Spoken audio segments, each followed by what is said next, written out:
बढ़ते आगे, supreme court में अब तक 7 याचिकाएं दाखिल की गई हैं। वक्फ संशोधन कानून के खिलाफ अब तक ये 7 याचिकाएं लगाई गई हैं। वक्फ कानून के खिलाफ सुप्रीम कोर्ट में एक और याचिका दाखिल कर दी है। जमीयत उलेमा ए हिंद ने भी सुप्रीम कोर्ट में अर्जी दाखिल की है। मुस्लिम पर्सनल लॉ बोर्ड ने सुप्रीम कोर्ट में याचिका दाखिल की है।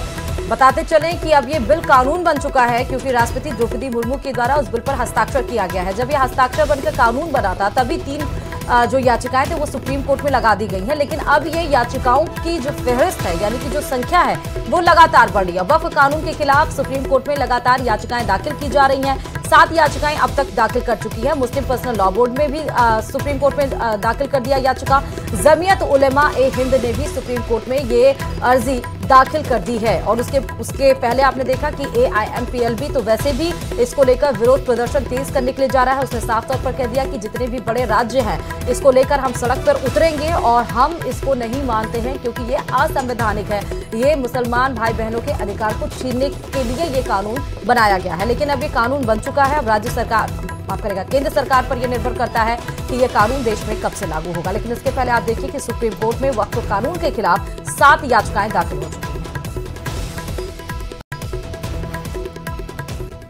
देश भर में भीषण गर्मी का दौर शुरू हो गया है। दिल्ली सहित पूरे उत्तर भारत में पारा लगातार चढ़ रहा है। अप्रैल में पड़ रही इस भीषण गर्मी से लोग बेहद ही बेहाल हैं। मौसम विज्ञान विभाग के अनुसार आने वाले हफ्ते में भीषण गर्मी और लू का प्रकोप देखने को मिलेगा। देखिए, मौसम विभाग की ओर से जारी अलर्ट में ये कहा गया है कि राजस्थान, हरियाणा, चंडीगढ़, दिल्ली, मध्य प्रदेश और वेस्ट यूपी में हीट वेव देखने को मिलेगी।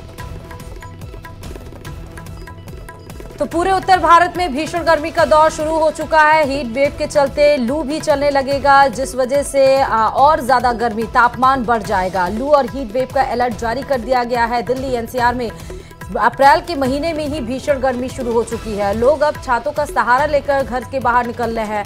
और ये आप देखिए कि अभी तो ये अप्रैल चल रहा है। जब मई और जून आएगा तो आप इस गर्मी का अंदाज़ा और तापमान का अंदाज़ा लगा सकते हैं। और इसीलिए मौसम विभाग ने पहले ही इसको लेकर अलर्ट जारी कर दिया है।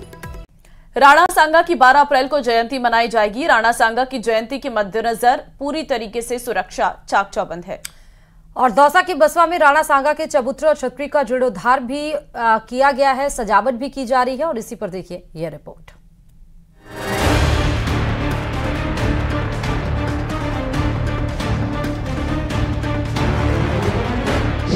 देशभक्त राणा सांगा की जयंती। राणा सांगा का बसवा से क्या है नाता? बसवा में जीवंत होगा राणा सांगा का इतिहास।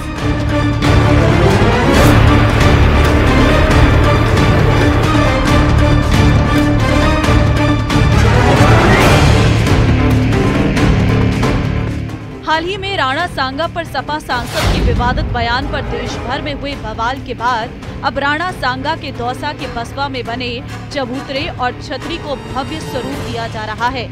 12 अप्रैल को राणा सांगा की जयंती है। इस मौके पर यहां भव्य आयोजन किया जाएगा। राणा सांगा को खानवा के युद्ध में घायल होने के बाद बसवा ही लाया गया था और कहा जाता है कि उन्होंने यहीं प्राण त्यागे थे। हालांकि कुछ इतिहासकारों का मानना है कि उनका निधन चित्तौड़गढ़ में हुआ था। यहाँ महाराणा सांगा को लाया गया और यही महाराणा सांगा ने अपनी अंतिम लीला की इस स्थान पर। तब से ये चबूतरा यहाँ पर बना हुआ। और महाराजा पृथ्वीराज जी आमेर, ढूंढाड़ के राजा, उनके समय यहाँ एक बड़ा छतरी बना दी गई थी, एक बड़ा स्मारक बना दिया गया था।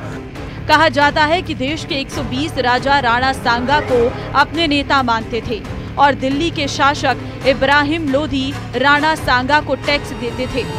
दिल्ली के शासक इब्राहिम लोधी तो राणा सांगा को टैक्स देते थे। राणा सांगा ने 2 बार दिल्ली के शासक इब्राहिम लोधी को हराकर दिल्ली जीत लेने के बावजूद अपनी राजधानी दिल्ली नहीं बनाकर चित्तौड़ ही रखकर मेवाड़ की मिट्टी प्राण प्रिय होने का संदेश दिया। इसलिए बार बार कहता हूं, एक बात कहता हूं कि दिल्ली का शासक जिन्हें टैक्स देता हो, जिन्होंने दिल्ली जीत ली हो, वो महाराणा सांगा, भारत सम्राट। राणा सांगा को देशभक्त और वीर योद्धा के रूप में याद किया जाता है। स्थानीय लोगों की भावना को ध्यान में रखते हुए अब यहाँ बड़ा म्यूजियम बनाया जाएगा, जिसमें चित्र प्रदर्शनी के जरिए राणा सांगा के संपूर्ण जीवन को प्रदर्शित किया जाएगा। और इसके साथ यहाँ राणा सांगा के साथ ही महाराजा पृथ्वीराज सिंह और हसन खां मेवाती का स्टैच्यू बनाने की भी योजना है ताकि युवा पीढ़ी महापुरुषों के जीवन से प्रेरणा ले सके। न्यूज़ 18 राजस्थान के लिए दौसा से आशीष शर्मा की रिपोर्ट।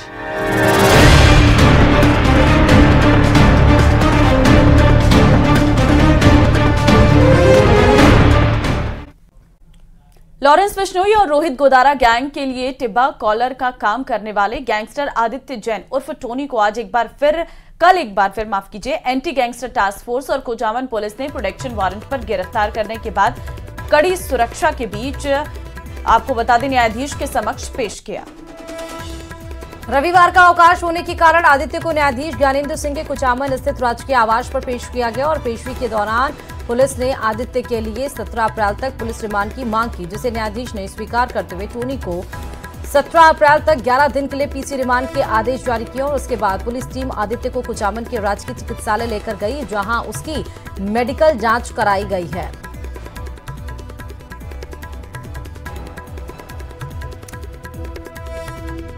पहले कुचामन में कुछ व्यापारियों को धमकी मिली थी, उन्हीं धमकियों में विभिन्न प्रकरण दर्ज हुए थे। प्रकरण संख्या 403/24 दर्ज हुआ था। उस प्रकरण में मुलजिम आदित्य और टोनी को आज कोर्ट में पेश किया गया और पेश करने के बाद 11 दिन की उसकी रिमांड के लिए। सर, आदित्य की जानकारी जुटाई तो कहाँ कितने उसके खिलाफ मुकदमे की जानकारी सामने? अभी जो पीसी पे लिया है 11 दिन में उसकी संपूर्ण पूछताछ करके जो भी है सारी डिटेल आपसे शेयर की। आदित्य जैन को प्रकरण संख्या 403/24 में प्रोडक्शन वारंट पे गिरफ्तार किया गया था। आज उसको अवकाश होने के कारण यहाँ एसीजेएम साहब के पास पेश किया गया है और एसीजेएम साहब द्वारा 17 तारीख तक का इसको पुलिस कस्टडी दी गई है। इस फिरौती के संबंध में इसकी क्या भूमिका रही है या अन्य कोई और लोगों की क्या भूमिका है, उसके बारे में भी पूछताछ की जाएगी। उससे जो खुलासे होंगे उसके अनुसार आगे कार्रवाई की जाएगी। और कोटा में चलते ऑटो में ऑटो चालक ने एक लड़की के साथ अश्लील हरकत करने की वारदात को अंजाम दिया, जिसके बाद लड़की ने ऑटो का फोटो भेजकर कंट्रोल रूम पर शिकायत दी और पुलिस ने तुरंत कार्रवाई करते हुए ऑटो चालक को लैंडमार्क सिटी इलाके से गिरफ्तार कर लिया है। आरोपी ऑटो चालक मुजीब भाई अंसारी तालेडा का निवासी है और फिलहाल मकबरा इलाके में रहता है। जानकारी के मुताबिक पीड़िता लड़की बड़ा गांव से ऑटो में बैठकर कोटा आ रही थी। इसी दौरान आरोपी ऑटो चालक ने अश्लील हरकत की। फिलहाल पुलिस ने कार्रवाई करते हुए आरोपी ऑटो चालक को गिरफ्तार किया है।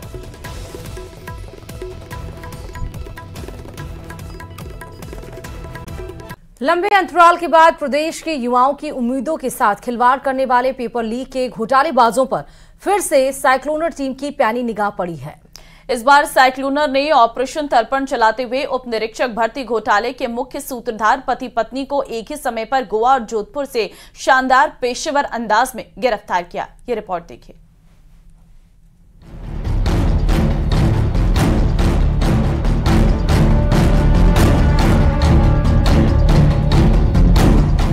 पेपर लीक के गुनहगार हुए विफल, ऑपरेशन तर्पण हुआ सफल। क्या नाम है? क्या नाम? गौरलाल। कहाँ के रहने वाला?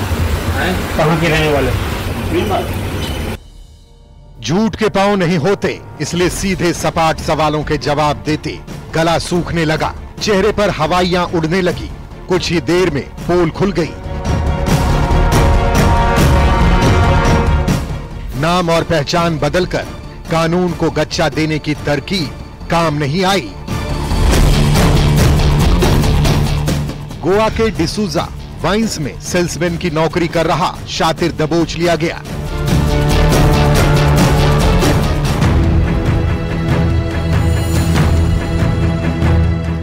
अब दूसरी तस्वीर देखिए। जोधपुर में एक इलाके में महिला से पुलिस पूछताछ कर रही है।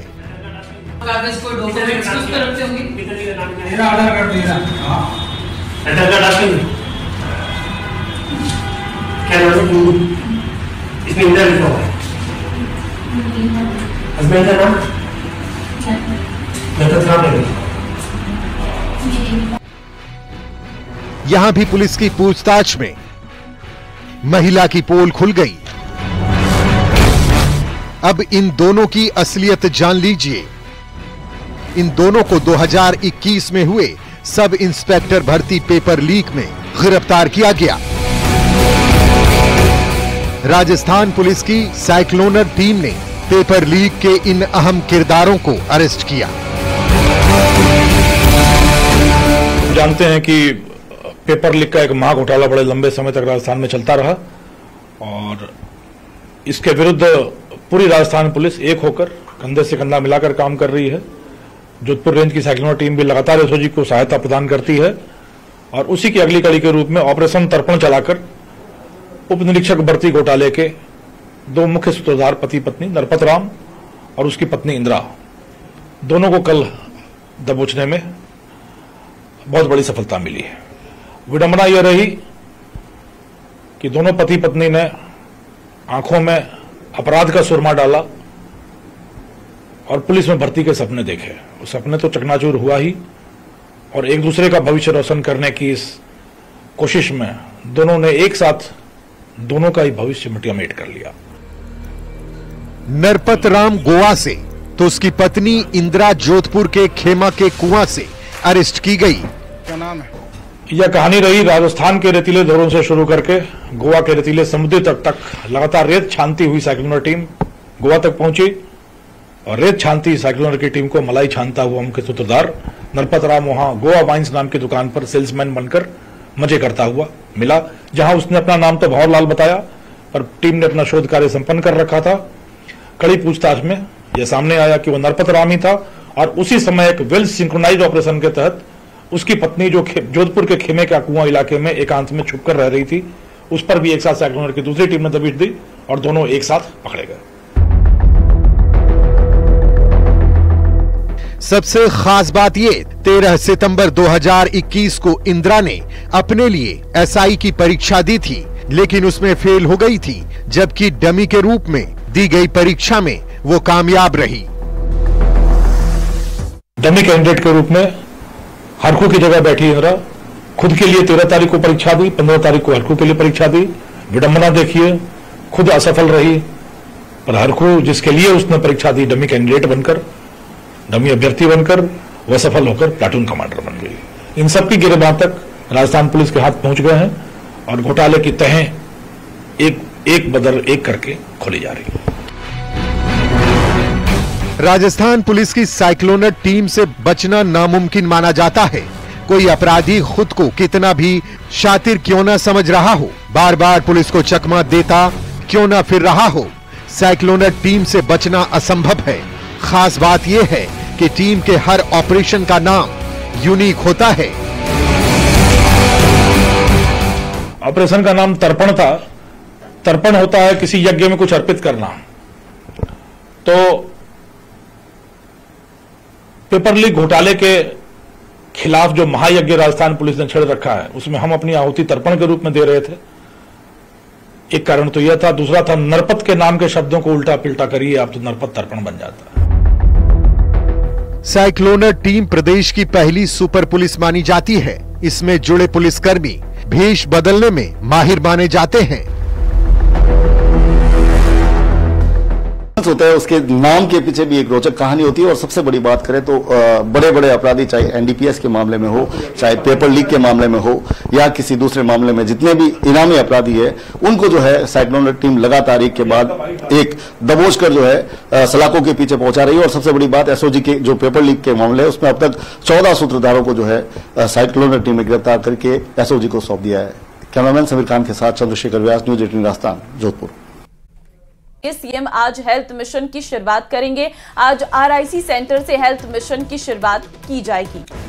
स्वस्थ राजस्थान, सशक्त राजस्थान पर सरकार का फोकस है। सुबह 11 बजे झालाना स्थित आरआईसी सेंटर से शुभारंभ होगा इसका। प्रदेश भर में स्वास्थ्य जागरूकता अभियान चलाए जाएंगे और आज शुभारंभ इसका किया जाएगा। हेल्थ मिशन का आज से शुरुआत होगी। सीएम भजनलाल शर्मा इसकी शुरुआत करेंगे। आरआईसी सेंटर से हेल्थ मिशन की शुरुआत होगी सुबह 11 बजे। झालाना स्थित आरआईसी सेंटर से इसका शुभारंभ होगा और फोकस यही कि स्वस्थ जागरूकता अभियान ये पूरे प्रदेश भर में चलाया जाएगा। तो देखिए, सीएम भजनलाल आज हेल्थ मिशन की शुरुआत करेंगे। प्रदेश भर में चलाए जाएंगे स्वास्थ्य जागरूकता अभियान। ये जानकारी इस वक्त निकलकर सामने आ रही है। विश्व स्वास्थ्य दिवस पर स्वास्थ्य जागरूकता को लेकर राज्य सरकार का ये बड़ा कदम रहने वाला है।